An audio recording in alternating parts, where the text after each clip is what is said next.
దాని గురించి మీరే తీస్తున్నారు. ఎవరి ఖాతాలో పడ్డాయి? 40,000 ఓట్లు ఎవరి ఖాతాలో పడ్డాయి? మీరు లోపల ఎవరితో ఒప్పందం కూర్చున్నారు? ఇంతకుముందుకు ఎమ్మెల్యే ఎలక్షన్లో ఎవరితో ఒప్పందం కూర్చున్నారో మాకు తెలుసా అన్ని. ఎందుకంటే మేము గతంలో అక్కడనే ఉన్నాం కాబట్టి మాకు తెలుసా అన్ని. ఇప్పుడు ఎవరితో ఒప్పందం కూర్చున్నారనుకో మాకు తెలుసా అన్ని. అన్నీ మెల్లగా బయటపడతాయి. అన్నీ మీరు తొందరగా అనుకుంటే కాదు. ఇంకోటి 8 డిపాజిట్లు కోల్పోయారు. అసలు ఎంపీ ఎలక్షన్లో మీ పార్టీ 8 స్థానాల డిపాజిటే కోల్పోయారు. ప్రాంతీయ పార్టీలు మేమైతాము, పైన ఉన్న జాతీయ పార్టీలకు మేమే ప్రాంతీయ పార్టీలు అవుతాము. ఎక్కడ మీ ప్రాంతీయ పార్టీ కనీసం పక్క పార్టీలు ఎవరు పలకరింపలేదు సార్. మీకు రేపు మీ స్థానం ఎక్కడ ఉందో ఆలోచించండి ఒకసారి. మీరు బెదిరుకొని ప్రెస్ మీట్లు పెడుతున్నారు. మీ నాయకులు కానీ మీరు కానీ బెదిరుకొని ప్రెస్ మీట్లు పెడుతున్నారు. మమ్మల్ని ఏమైనా చేస్తారని చెప్పి ప్రెస్ మీట్లు పెడుతున్నారు ముందుగానే. తర్వాత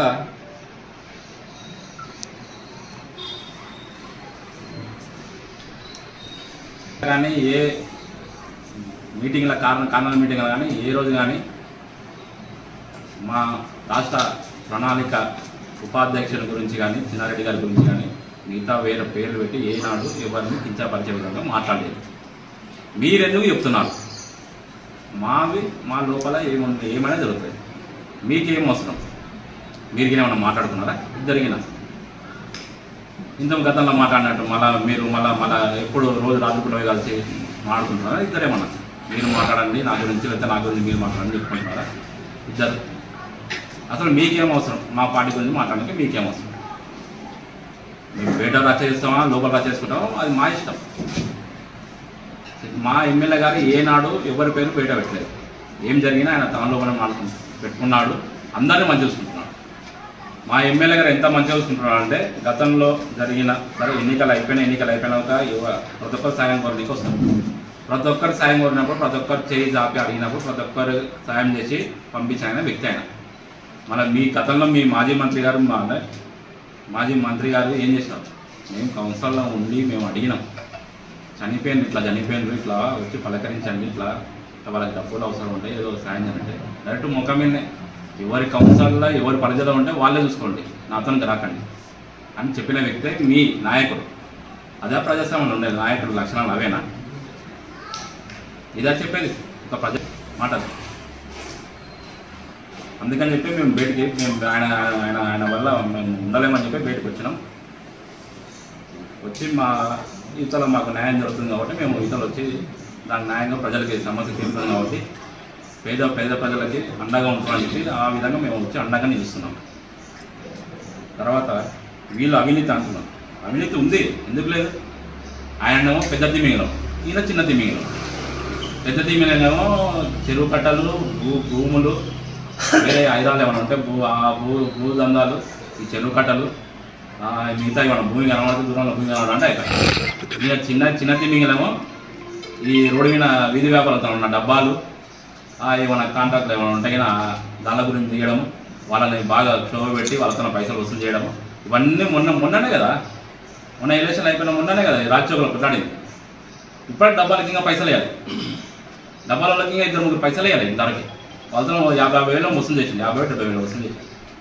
ఏమంటే కొంతమందికి తక్కువ ఇచ్చి కొన్ని పైసలు ఖర్చు అయినా అంటున్నాడు. ఇట్లకెళ్ళి ఖర్చు అయితే పైసలు ఎన్నికల డ్రైనేజ్ కట్టిన అంటాడు.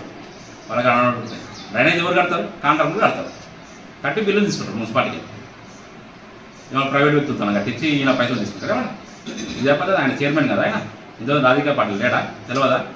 కౌన్సిలరే కదా, ఎంతమంది కూతారు 2 సార్లు. తెలియదా ఆయన కాంట్రాక్టర్ ఏ విధంగా చేసుకుంటారు?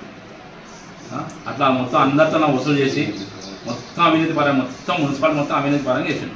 ఒక్క పని కాకుండా చేసిండు మొత్తం. పెద్ద తిమ్మింగలేమో చెరువులు నా సొంత నిధులతో చేస్తున్నాను.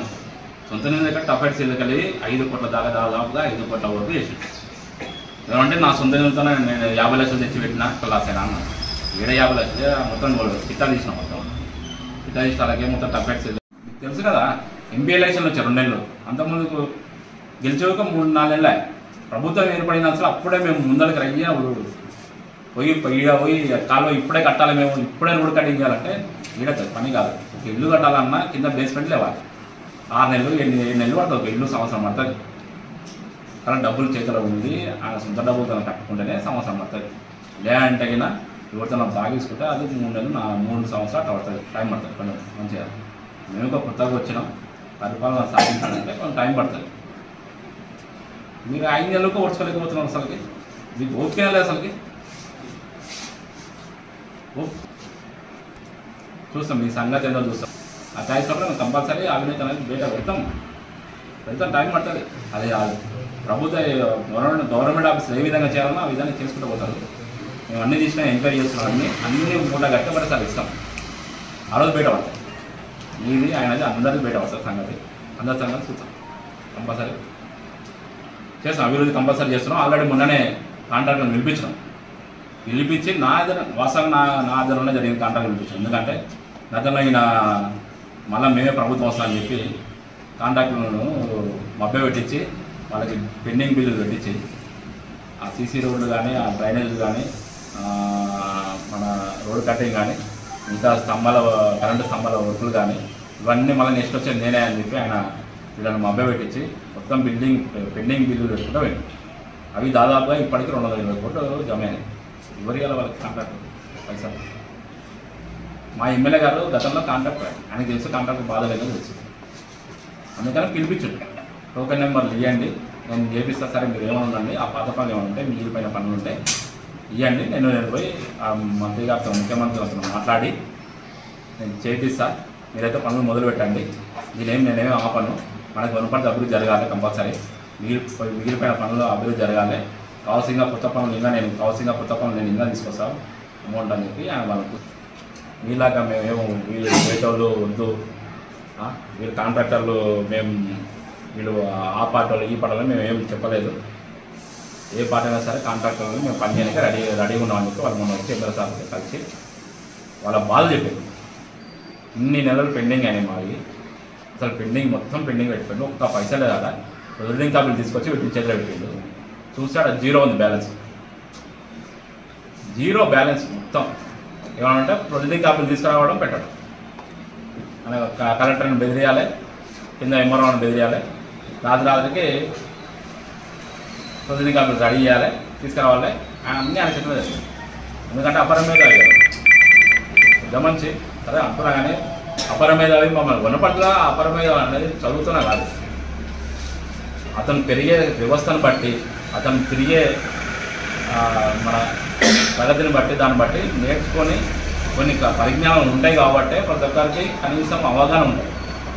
ఇవన్నీ మేము చెప్తే కానీ మేమేదో చదువుకొని రానగలం అన్నట్లు, మీరేదో నాకనే ఎక్కువ చదివినా మీరేదో అన్నట్లు మాట్లాడి మమ్మల్ని అసలు ఒక్క మాట మాట్లాడకుండా కూర్చోబెట్టి ఆయన చెప్పిందే వేదం, ఆయన చెప్పిందే శాస్త్రం, ఆయన చెప్పిందే ఆయన వేదం శాస్త్రం అన్నప్పుడు మళ్ళీ అంత కరెక్ట్ ఉన్నప్పుడు నువ్వు అదే ప్రభుత్వం మీద 100 కోట్లు తీసుకొచ్చి ఒకటేసారి ఆర్ఎంపీకి అపేపీట్ అయిపోయింది. డ్రైనేజ్ వాళ్ళే కడుతుంది, రోడ్లు వాళ్ళే వేస్తుంది, చెట్లు వాళ్ళే వేస్తుంది, రోడ్ డివైడర్లు వాళ్ళే వేస్తుంది. ఎందుకు రోడ్ కటింగ్ జరిగినప్పుడు మా డ్రైనేజీ మున్సిపాలిటీకి అప్పుడైపోయింది, రోడ్డు ఏమో ఆర్ఎంపీకి అప్పుడైపోయింది, వేరే కాంట్రాక్ట్ అప్పుడైపోయింది. మధ్య డివైడర్ వేసిన మొక్కలు నాటిన చెట్లకి అవి వేరే వాళ్ళకి అప్పైపోయింది. అందరు కలిపి ఒకసారి అప్పైపోయింది. ఇప్పుడు మొత్తం ఆర్ఎంపీకి అప్పైపోయింటే ఈరోజు వన్ సైడ్గా అయిపోతున్నాయి. మొత్తం ఎక్కడక్కడ మొత్తం అంతా ఎక్కడక్కడ చెడతాలని చేసి పెట్టిపోయింది. అంతే మున్సిపాలిటీ పోతే ఒక్క నిధులు లేవు, ఏం చేయాలి? రేపు వర్షాలు పడుతున్నాయి, కొన్ని కాలనీలో సరే డ్రైనేజ్ వ్యవస్థ సరిగా లేదు. 4 ఏళ్ళలో మేము మొత్తుకున్నాం, డ్రైనేజ్ వ్యవస్థ సరిగా లేదు, చేయండి, ఇవి చేయండి, ఇవి ఉన్నాయని చెప్పి అది తీసుకుపోయినాం. సమస్యలు తీసుకుపోయి ప్రజలు ఇచ్చిండ్రు, మేము ఇచ్చినాం ప్రభుత్వ పాటు. ఇస్తే అందితే జుట్టు, అందకపోతే కాలు.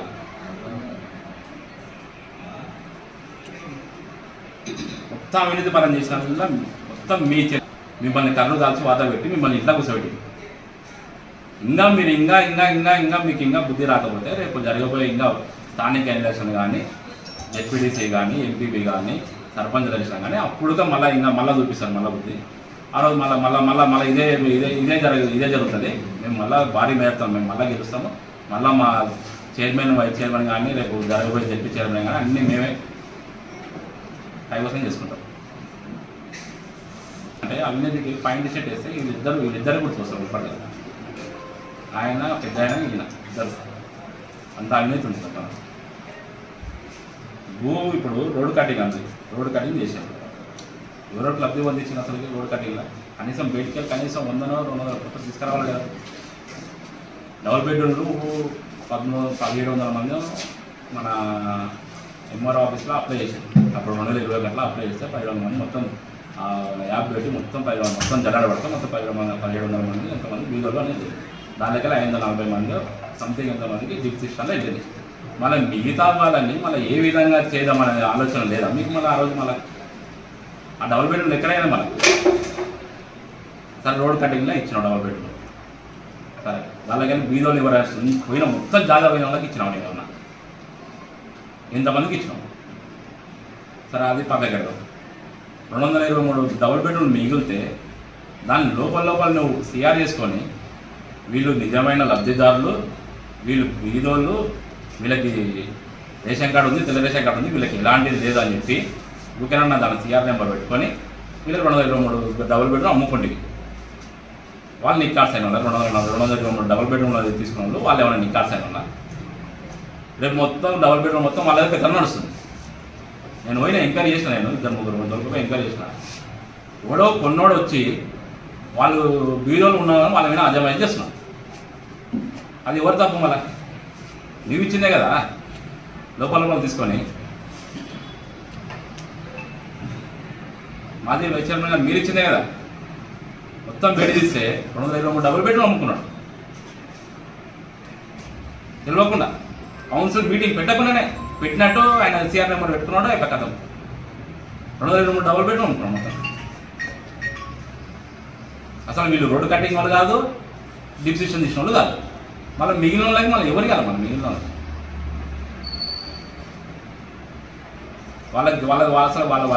అంతగా లేదు అసలుకి. నీకు ఎవరు లోపల ఇంటిగా కలిస్తే ఎవరు కలిస్తే వాళ్ళకి ఇంత చేయగలిగితే సార్ ఎవరు పడితే వాళ్ళు డబుల్ బెడ్రూమ్ ఇచ్చుకుంటా వెళ్తారు. ఇంకా 10-15 మంది ఉన్నారు ఇంకా వీధులు. వాళ్ళు రోజు వచ్చిన మున్సిపాలిటీ ఛాంబర్కి వస్తున్నాం. రోజు అప్లికేషన్ పట్టుకొస్తున్నాం. నా రోడ్డు కట్టింది ఇంత పోయింది, డబుల్ బెడ్రూమ్ ఇంతవరకు వెళ్ళలేదు. మళ్ళీ మాజీ చైర్మన్ ఏం చేసినారంటే మమ్మల్ని అసలు పక్క పెట్టిండు.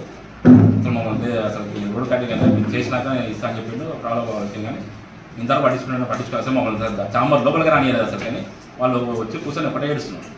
మరి దీనికి సమాధానం ఎవరు చెప్పాలి? మరి మాకు గెలవకుండా మేమున్న కౌన్సిల్ మాకు గెలవకుండా మెజార్టీ కౌన్సిల్ మళ్ళీ మాకు గెలవకుండానే లోపల ఇన్ని కానీ చేశాం. ఇవన్నీ తెలియదా మనం మీ మాజీ మంత్రికి తెలియదు ఇవన్నీ. ఆయనేమో ఎన్నికల ఓఎస్డీనేమో జాబులు అమ్ముకున్నాం, ఏమన్నా డబుల్ బెడ్రూమ్ అమ్ముకున్నాం.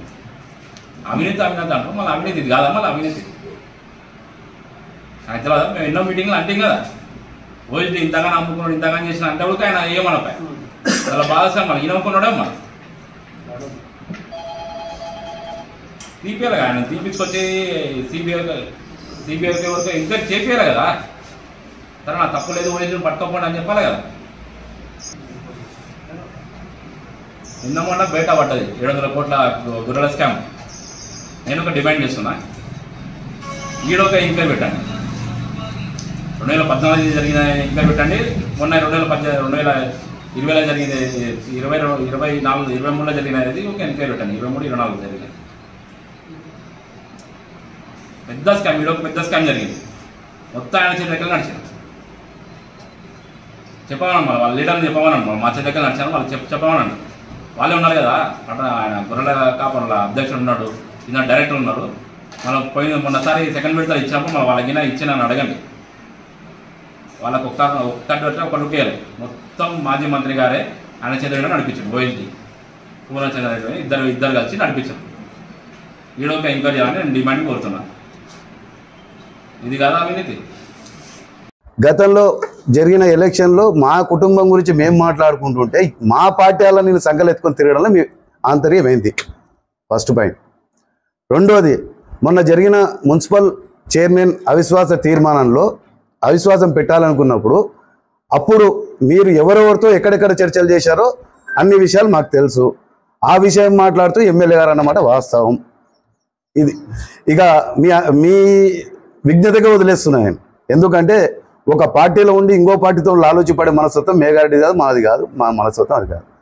మీరు మొన్న అన్నారు బీజేపీతో కుమ్ముక్కైండ్రని మేఘారెడ్డి గారు అన్నమాట వాస్తవం. గతంలో బీఆర్ఎస్ పార్టీ అధికారంలో ఉన్ననాడు సారు కారు 16 అన్నారు, మీ అందరికి ఐడియా ఉంటుంది. ఆ రోజు ప్రతిపక్షంలో కాంగ్రెస్ బీజేపీ రెండు ఉన్నాయి, రెండు కూడా